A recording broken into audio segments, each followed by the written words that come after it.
Donc, comment ce développement des techniques endoscopiques peut avoir un impact sur la définition du CTV et puis sur le travail du radiothérapeute de plusieurs façons. Tout d'abord, je l'ai dit un petit peu rapidement, il n'y a pas d'effraction des tissus sains. Alors le but, comme l'a dit Benjamin, c'est un contrôle tumoral au moins équivalent, avec une réduction des volumes recevant une forte dose, notamment si on sait qu'il y a un pied d'implantation. Alors ce qu'il faut savoir, c'est que les évolutions de la chirurgie ont été assez conséquentes ces 10-20 dernières années. D'une part avec la chirurgie mini-invasive, qui consiste à utiliser une voie moins invasive que les voies ouvertes, si c'est carcinologiquement et techniquement faisable, pour exposer et resséquer la tumeur de façon carcinologique. Donc comme on peut le voir, il y a un impact sur la qualité de l'image scanographique, rendant l'étape de contourage difficile et incertaine.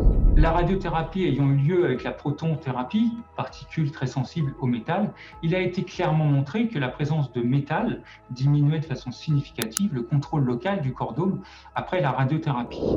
Voilà, que les implants soient positionnés en pré ou en rétropectoral, on a des chiffres de complications qui sont assez similaires, avec un taux de réussite de la reconstruction définitive qui est de plus de 90% et un début des traitements adjuvants, que ce soit la radiothérapie ou la chimiothérapie, qui est d'environ 49 jours. On est un peu en dehors des clous, mais ça reste tolérable. Il peut y avoir moins de complications lorsque cette radiothérapie sur reconstruction elle est faite sur une reconstruction autologue que sur une reconstruction par implant, mais ça dépend des équipes et les chiffres sont très variables dans la littérature.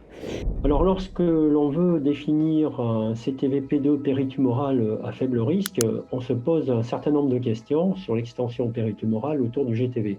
On constate une double problématique actuellement, à savoir des opinions qui sont contrastées en ce qui concerne le risque de récidive au niveau du lambeau et une inclusion du lambeau dans sa totalité qui est corrélée à une majoration du volume cible et donc une augmentation des toxicités et une dégradation des résultats fonctionnels.